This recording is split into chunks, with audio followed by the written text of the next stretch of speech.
Alright, boa tarde, galera. Mais um dia, one more crazy talk.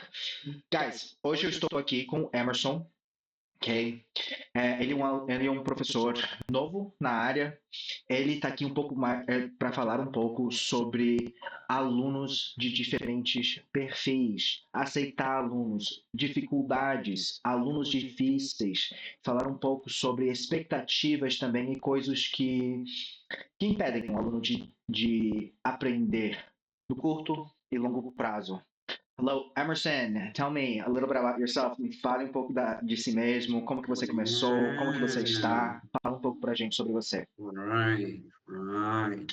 Hey guys, hey Miguel, how are E you guys? How are you, Miguel? My name is Emerson. Like Miguel just said, I'm quite new in this whole new thing. It's been just 6, 7 months when I started teaching English. I'm not used it with people call me teacher yet, but it's been pretty cool. It's been pretty cool. All I started, I think, in I went to Chile into 2018, and then I realized it, man, I need to learn English, you know, because everybody was there talking in English, communicating, people from different nationalities, and I was there completely lost, and I wanted to know what was happening there, but I couldn't because I didn't know literally any word. Of course, literally any word. I knew the hot dog, good. My name is Emerson, but like we are doing right now, talking, having a real conversation, it's totally different, Miguel. You know what I'm absolutely. talking about, right? So I think that started there, and then one thing led to another, and here I am. And I want to thank you. I want to thank Vivian Momoto, the teacher, because if it was not for her, I wasn't uh, here. She just, I can say, she pushed me through this whole thing, encouraged me, and here I am. My English is far from being perfect, but what really matters for me, my favorite phrase, what really matters is communication, not perfection. Fantastic. And let me ask you a question, Emerson. Sure. You've been 6 months teaching. Do you work for a school or do you work for yourself? So, I started with a couple for myself. Then I just had one experience working with outsourcing student. But it was just once, this guy, he owns a school, a English school. Then he would travel and contacted me, then said, "Hey, Emerson, are you allowed to cover this class as a replace tutor?" I said, "Yeah, yeah, no problem. Let's do it." And all the students, they were like beginner and intermediate, so I felt confident, comfortable, of course.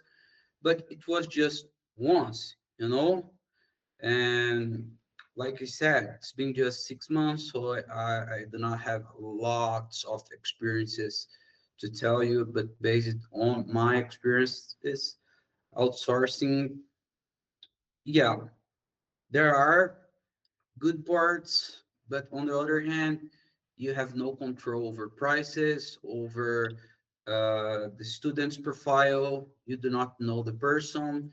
Uh, and when you are your boss, can I say that? When you are your Absolutely. own boss, yeah, you have the chance to schedule a meeting first, then you have the power to choose, and not just for you, but for the student too. The student creates that connection. I always like to schedule first a meeting, um, like just to see if we match, you know That's interesting. That's That's interesting. pretty You schedule interesting. this with the students? Yeah, yeah, and they do not need to pay anything for that. 1 hour, just to create that connection, because that's not about just Emerson, if I'm gonna like them or not. It's good for them too, because if they do not like me, that's okay. That's life, right? Absolutely. É, do mesmo jeito que And a gente não é obrigado a gostar de todo mundo, as pessoas não são obrigadas a gostarem da gente. Você não concorda, Miguel? absolutely. So would you say that connecting with a student is one of the criterias that you use today to Sure. choose which students you are and not going to work with? Sure. I wouldn't say like it's 100% the criteria, but it's easier when I connect with the students. I feel the class flows pretty well compared to that ones that I do not feel so good about. But I'm so lucky. All of my students I have a pretty good connection with.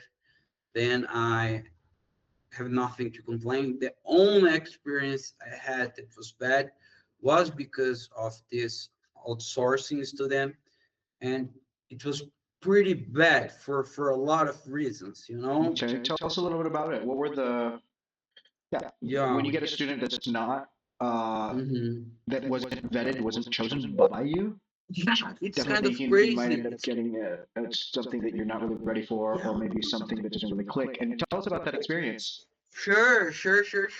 It's kind of crazy because as a person, he was a pretty cool guy.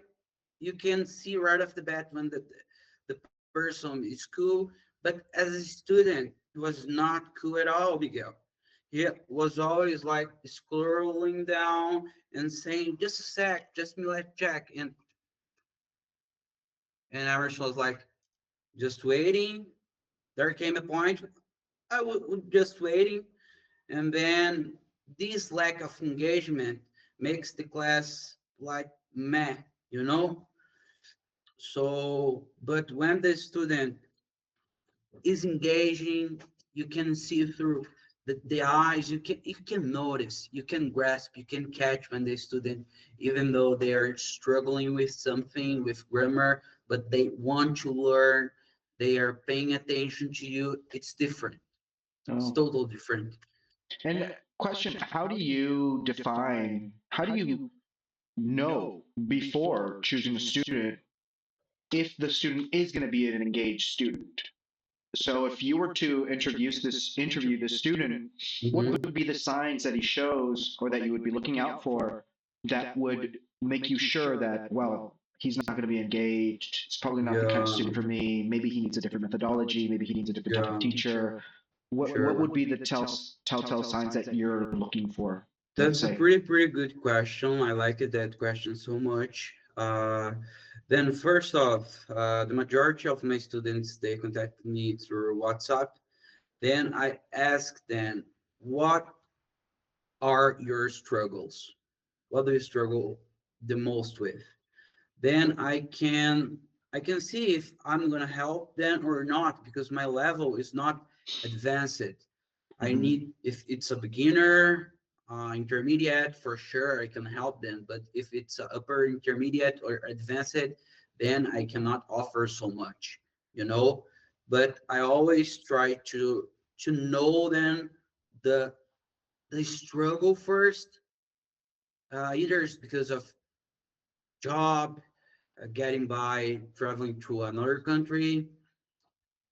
I think to learn English, the most important thing of all is the reason. The reason needs to be a strong reason. So I need to know the reason first. After that, I schedule the 1 hour meeting. You know, that's my method. I don't know if it's right or not. It's been working for me. Uh, and I think I answered I hope I answered your question. No, absolutely. Yeah. What would you say is a really strong reason uh, for learning English? Yeah, that's a hard one, Miguel. I think it's a pretty subjective. Each individual has their own strong reason. For me, if you ask me, Emerson, what was your strong reason? I couldn't answer you. I don't know. I just like the language. That was my reason. It was like the time I was in Chile. Actually, I've been always wanted to learn English, but before that, after that experience, changed so many things in my life, you know, like it boosts my desire of learning a new language. And for you, you that you are a guy, lots of years of experience, what would you say? What is a strong reason to learn English, to start this path? And what tip would you give for the ones who want to learn English from scratch? It's a good question. That's a I would hard one. say I would say that each student is different, and the same reason for two different students might work really badly for one and really well for another one.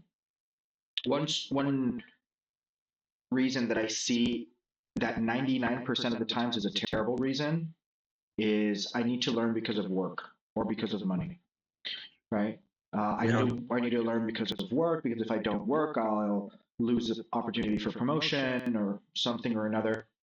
And if the student doesn't like their job or doesn't have a good relationship with their job, Yeah, likes make it to worse, live way worse. his two lives, one completely disconnected from his work or her work, and the other one only doing work on a need to do basis.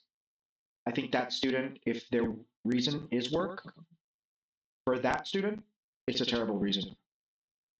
You have another student who is really engaged in their work, who is really involved and good at their job, and who really does want to grow in their work, who has grown a lot in their work, and who has passed a lot of other barriers of entry to different positions and higher levels of their work. And now, for them to go to the next level, they need English. I think that student has the same reason, but for them, it's a much stronger motivator. It's different. A questão da hierarquia, que você falou, é muito legal. E a paixão também, né? Isso conta muito. Se a pessoa tem realmente a paixão, mas se for só por. Tá, tudo bem, a gente não pode romantizar a pobreza, mas como você disse, se for só para manter ali as expenses and just to. It's not a strong reason, but if the worker is really loves their jobs, so it's gonna make it way easier to learn English. I totally agree with you, but 99% is related to job opportunities and money. I wouldn't say it's not a strong reason because money it's always a strong reason for something, but just that doesn't make it real, you know? Why? Because always when we were talking about job opportunities, we are talking about deadlines, we're talking about the period of time that that worker needs to learn English, you know what I mean? So they are always looking for shortcuts, for secret formulas, and that's kind of, it's not going to work. English is not like that. It doesn't happen overnight, you know? No, absolutely. And that talk about shortcuts and different easier routes to learning brings me to another question, which is about promises and propaganda. There are a lot of people online and courses ever since, I think, forever that have been promising fluency within a year and a half, within 6 months, become fluent in a year, Yeah. really pushing these these ideas that you can learn with shortcuts, that there are Yeah. shortcuts to They're learning. What do you selling think about they're these selling shortcuts? they're selling dream, not results. And I think reality is different from each individual. For example, I am Emerson. Let's suppose I have two kids. I'm married, and I work a lot from 8 to 8, and I have a lot of chores to do in my house. And then I am Emerson again, but I have a lot of free time to learn. You know, of course, all of us have 24 hours per day, but it's not the 24 hours the same for everybody, you know? And it's not black and white. The gray area, it's so important. how much, how many time you put, how many effort you put into something. If you spend your time listening to English, or you're just follow grammar books, everything matters, you know. It's a hard question to answer with a solid answer. But yeah, I think that's my final answer, you know. It Makes depends sense. a lot of factors. Okay, but what about Actually, the people who are selling shortcuts, right? man, they are, How does I it? think they're, What do you see? What do you see in the results of the students yeah, who believe in this, or have you ever worked with a student who has yeah, come out of a course that promised shortcuts, promised fluency in six sure, months, sure, fluency in 1 year? Have you dealt with sure, any of these type of students? sure. First And of all, what I have they think, been? How have they shown themselves to you? yeah. First off, I think the ones who are selling this kind of courses, they are giving up about No, no, no. I'm talking about the students the who have students, come from a course like that.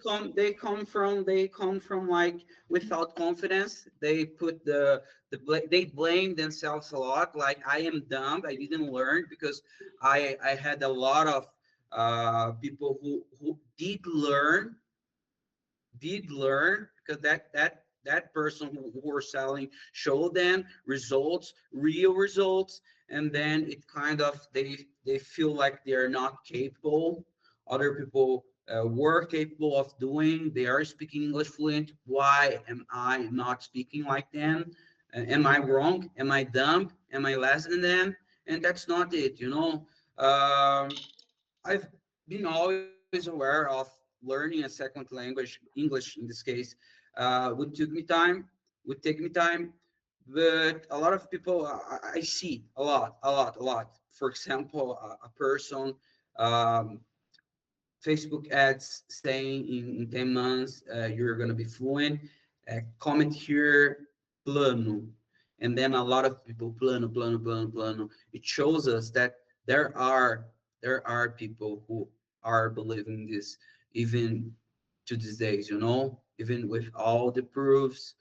And that's really sad, man, because that's how marketing works. First, you kind of poke poke a ferida. How can I say ferida in English? You poke the wound, you put salt in the wound. Yeah, then you show them the result, and then you take their money, and not just their money, their confidence, because they don't feel confident anymore. It's my fault, because that one, he could do that. I cannot do that. So I faced a lot of, I wouldn't say a lot of, but at least three students who said, "Look, Emerson, I bought this course from this person, and I didn't learn anything." He said, "Just studying 10 minutes a day, I could be fluent, you know." And it's real. I was seeing just one ad, just like that, you know, 10 minutos por dia, durante 10 meses, você se tornaria fluente. Eu tava vendo ontem isso, e a gente já tinha marcado o nosso podcast, e eu fiquei pensando como que as coisas se casam, se combinam, né? Eu falando com o Miguel sobre tópicos assim, ouvindo inglês, e pessoas caem, tá? Diariamente, e eu acho que é errado, né? Tá ficando fazendo dinheiro com a vulnerabilidade da outra pessoa. Absolutamente. Não é legal. E E traumatizando também, né, Miguel? Causando traumas, né? Na vida a daquela pessoa acaba pessoa. tendo uma visão deturpada do processo e de si mesma, achando que o processo deve estar além dela e que ela está aquém do processo. Então, na Exato. verdade, é By the way, muito your diferente. Portuguese is so fancy. Your Fancy. Portuguese is Fancy. fancy. Using fancy words. Deturpado. Seu português é muito bom, cara. By the way. Thanks, dude. No, I like to use specific language to Yeah. try to As communicate clearly. palavras estão aí para outra coisa, cara, que a gente pode falar já, ó, citando isso aí, uma coisa que eu não gosto, Uh, Stop saying that, say that instead. Yeah. Cada palavra tem o significado dela ali, ó. Uh-huh. Uma coisa que eu vi esses dias, uma pessoa falando, stop saying I'm hungry, say I'm starving instead. These two things are different. When you are hungry, is different hungry. from when you are starving. Don't you Yeah. agree? Absolutely. So, você tocou num assunto muito legal. Cada palavrinha tem um significado dela. Às vezes eu só tô com fome, cara. Eu não tô morrendo de fome. Às vezes eu só tô com frio. I'm not freezing. Right? I'm just cold. I'm a little chilly, maybe. Yeah, sure. So, yeah. Yeah. I That's think one thing that's that I do not like. Yeah, I agree. I feel that going back to the idea of selling shortcuts and catching the attention of students online, I think this model of stop saying, start saying does create a fear of not saying, not a fear of missing out, but a fear of Yeah. not saying what I feel the specialists are telling me that For I should sure. say, you know? For sure. And that's pretty crazy, you know. I did a course, a master course a few years ago, Really? with about teaching, and it was fascinating to see that there were a lot of beginners teachers there that really needed to have experience. They needed to have more exposure. They needed to understand more about the process of the student with their specific material that they were using, methodology that they were using, and kind of really get a feel for the real process that the students go through and the different profiles that can navigate that process effectively. And what was really interesting was that the leader of that master class or master course said that everybody needed to market themselves online as specialists.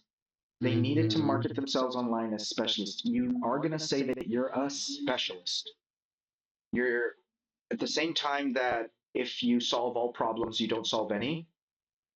For you to gain your space in the market, you need to at least fake it until you make it. And for me, that was really interesting because it was pretty clear that a lot of the teachers didn't have the capacity to deal with anything regarding learning or teaching as a specialist, you know, regardless of the courses that they took.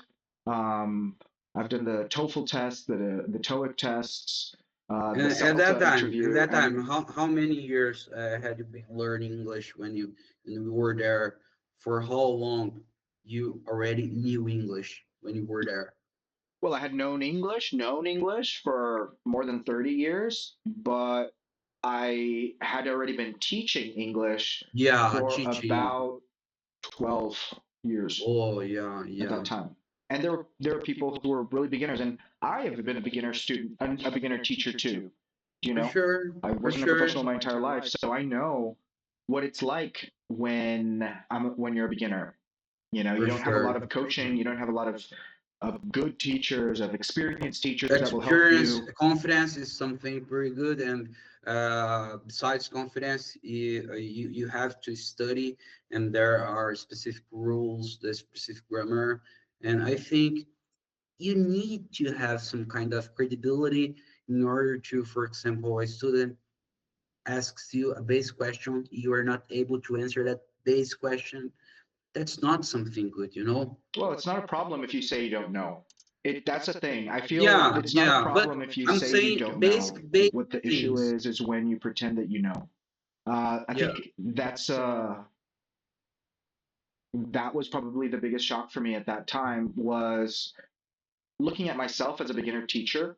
Some of the teachers there had started because it was the pandemic. Do you know what I mean? It was a few years ago at the time of the pandemic, and people started to get into the work because of the pandemic. You know, a part-time job, like a part-time job, like a part-time job, like a thing that they wanted to try out to see if it worked, and they would start doing it. So I couldn't imagine myself at that level. Thinking back at who I was as a teacher when I was 4 months in, I couldn't imagine saying that I'm a specialist. Yeah, no, for sure. I couldn't imagine. I couldn't Você even com picture toda a myself. experiência, você com toda a experiência que você tinha, você não conseguia se enxergar e se colocar colocar lá no seu profile especialista e o cara lá falando para todo mundo colocar in order to get more students or like to create this delusional thing. Well, to create That's wrong. online authority, right? Online authority. That was the idea.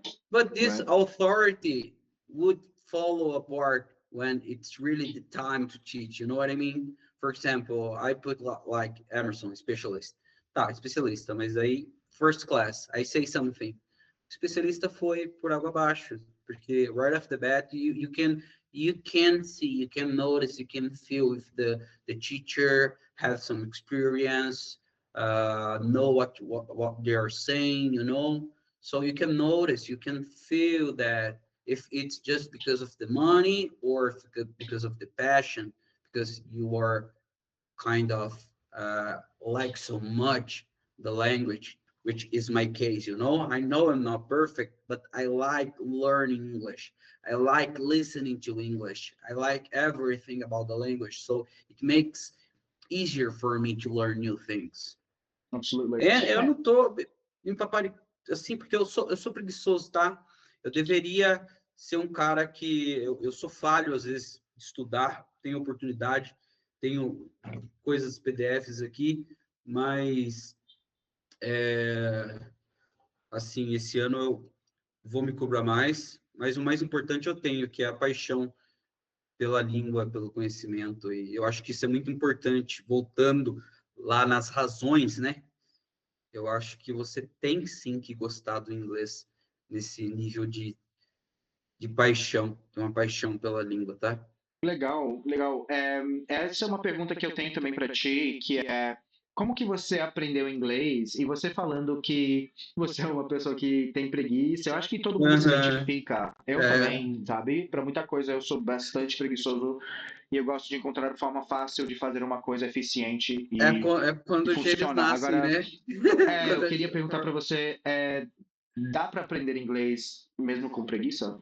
Dá, tá? Há uma coisa aí que já entra. Eu não vou fugir do tópico, tá? Só é uma coisa que eu acho muito importante citar. E bastante pessoas they avoid that so much is the listening skill. The most important, for sure, no doubt about it, is to listen a lot of English. Start with listening things because it's gonna make the process way easier. I can even tell you how much easier it's gonna make your process listening first. So I started listening to a lot of English. I went through a depression in my life. Teve tempo que eu fiquei depressivo e eu ficava deitado ali, tinha saído do meu serviço. É um assunto delicado, mas eu acho importante falar. E eu comecei a assistir filmes.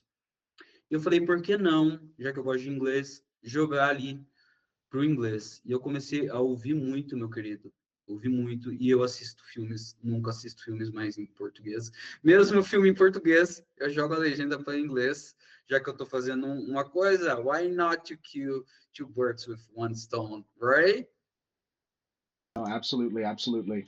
And let me ask you a question. How many hours do you think of listening did you get in all of this time from the moment that you started and decided this moment that you decided to start learning and now? That's impossible to say, man. I didn't count the hours, but it was like I would, if I had to take a guess, I would say 5 hours a day. I was not working. I just pretty quit my job recently. Then I had a lot of free time, spare time, and then without I started instead of course, I'm not taking credibility of Brazilian teachers, but I started listening to native teachers teaching English. You know, I think it was a turning point in my life, for sure, Miguel. Isso aí foi um divisor de águas quando eu comecei a acompanhar professores nativos, tá? Que eu comecei a sentir que o processo ele é acontecido gradually, not overnight. You know, it's gonna happening step by step. And it's not something bad, man. I like this process. Eu gosto. Todo dia eu tô aprendendo coisa nova. Eu aqui com você, você falou umas palavras aí que eu captei. Entendi? Eu não sabia, eu captei. E é isso. Em inglês é isso. It's an endless process. E não só em inglês, né? mas para não fugir muito, a vida é isso, mas não vamos fugir muito, vamos ficar só no inglês. É um processo aí que todo dia você está aprendendo coisa nova, cara. Ah, Absolutamente. todo dia. Isso daí vai depender do inglês, tipo assim, do que você está usando o seu inglês para quê. Às vezes você trabalha numa coisa muito específica, você é oftalmologista, você trabalha com. Você vai ter que aprender as doenças do olho inglês, você vai ter que aprender as receitas, os nomes dos remédios e etc, os equipment. And then it's gonna depend of a lot of factors. Então a gente não pode reduzir uma coisa tão grande a uma coisa pequena, né? Amazing. É. Excelente. Isso me fez pensar bastante, né? Essa parte de captar, prestar atenção e captar, parece que é um fundamento que permanece desde o iniciante até o avançado, É como primordial. como um hábito de aprimoramento e hum, expansão do seu vocabulário, de fato. For Você sure, conseguir for prestar sure. atenção e absorver, sabe? Prestar atenção como as pessoas falam uma coisa, como que a pessoa falou uma coisa, como O que ela tom, né, pediu, Miguel? como que O ela tom falou também, né? perdão. Oi? O tom, o O tom, tom o também, gesto, a prestar atenção nesse expressão. tom, prestar atenção no contexto, prestar atenção em como isso cabe, como que eu vou reproduzir isso, e não simplesmente reproduzir cegamente, só porque a Yeah. pessoa falou que você vai falar And igual. nowadays we have a lot of tools out there. We can use them. We need to use them. Internet is here for that, you know. So always, as a layperson, as I told you, but when I'm watching a movie, then I probably I hear a phrase and then maybe I can use it in my life. It has to do with my personality. It's something pretty important. Você pegar e to relate your personality with the expression you're listening to. Then I take notes and I've been planning on. Eu não posso negar, eu tô planejando, tô com uma lista de expressões, eu tô planejando de criar minhas próprias fotos. Mas eu nunca faço as a layperson. But the main point, what I want to tell people, doesn't matter how you have the contact with the language, please, every day, at least 10 minutes a day, 1 hour, I don't know your schedule, but it's extremely important to expose to the language Alexa, para. through Alexa, through YouTube, through everything. Doesn't matter. Se você quiser ler, só que nunca esquecendo, pelo amor de Deus, o listening, Miguel, é ou não é o mais importante, cara? Se você está aprendendo a falar, você tem que entender.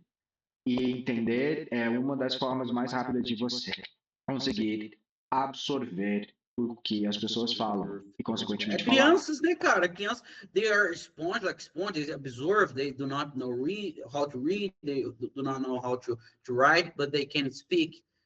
Sim, mas quando se trata de adultos, mesmo isso continua forte, assim. O que eu mais vejo é alunos, na verdade, que passaram muito tempo escrevendo e lendo. E quando Ah, se tá. trata de falar, eles se questionam, eles se perdem, eles Sabe não por têm a quê? clareza, né, estrutural, eles não conseguem até entender o mesmo texto que eles conseguiram entender visualmente quando eles o ouvem. Então, isso reforça muito a importância do listening em si, de fato. É uma das coisas principais que uma pessoa que quer falar tem que desenvolver. Se ela É não que o desenvolver isso, não vai inglês, dar. é que o inglês ele é escrito de uma forma e a pronúncia tem muitas palavras que é escrito de uma forma, mas a pronúncia é de outra, assim como as palavras Foneticamente, o inglês é diferente do homófonas. português, né? O português, Muito. ele é fonético. Eu acho legal, né? É uma qualidade Aham. onde você consegue sistematizar a leitura, escrita e fala de uma forma única. Então, o que você lê é o que você diz, né? É muito legal isso, né? Como se você estivesse lendo a partitura de uma música. Uma Você não música. necessariamente Olha tem que que legal. ouvir a música para poder tocá-la. Você pode só ler. e Na assim sua cabeça, tocar. você consegue perfeitamente ali. Entendeu? O inglês já não é assim, né? Ele tem um elemento de listening como mais importante para você poder falar.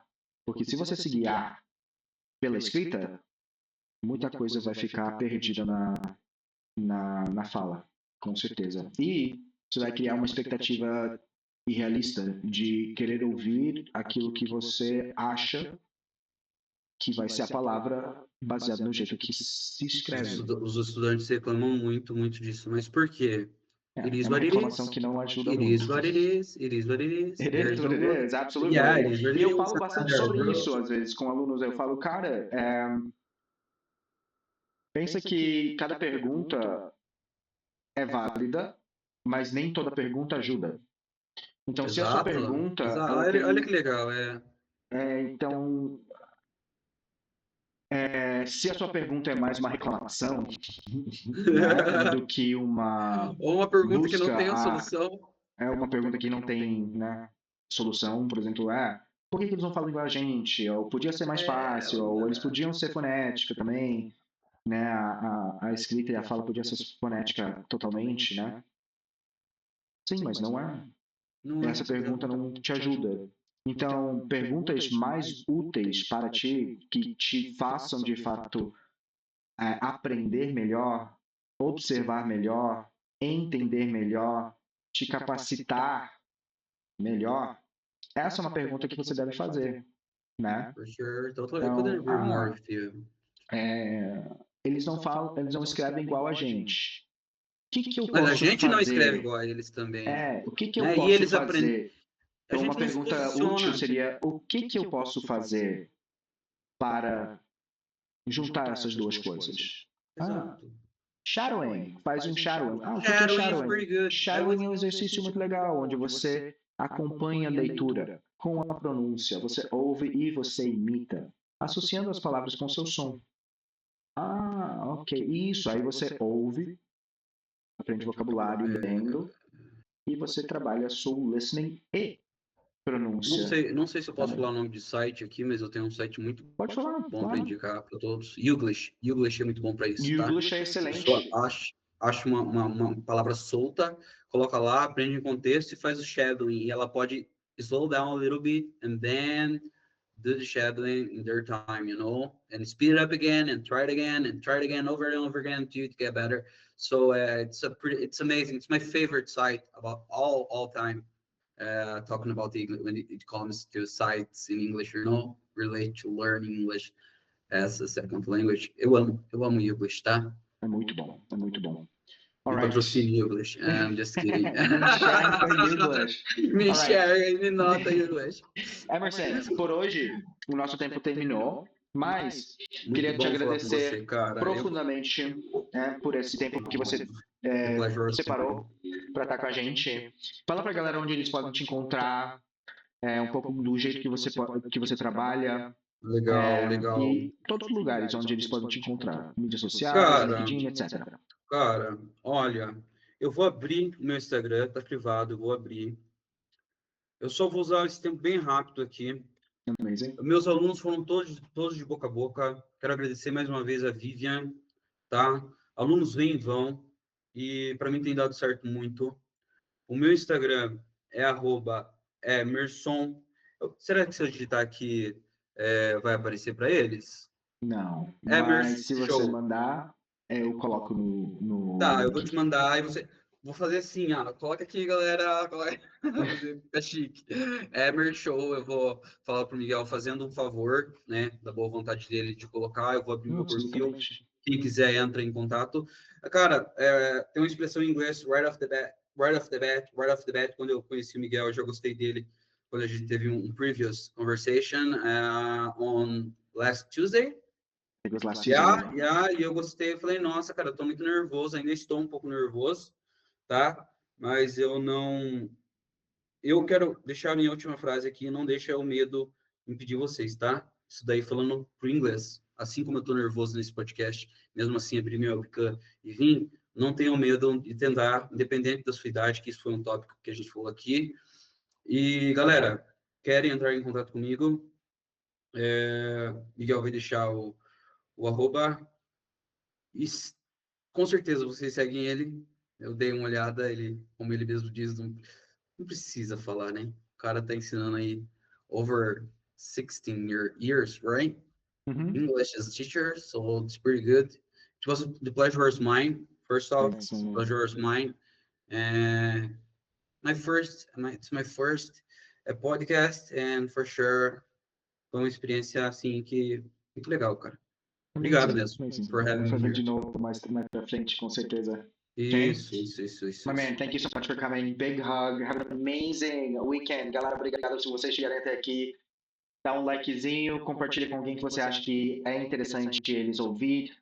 Eu vou colocar todos os timestamps aqui na descrição. Dê uma olhada. Espero que ajude vocês no processo de aprendizado. Ok? Big hug, guys. Até a próxima. Big hug. Bye, guys. Bye-bye. Bye, Miguel. Bye-bye, my man.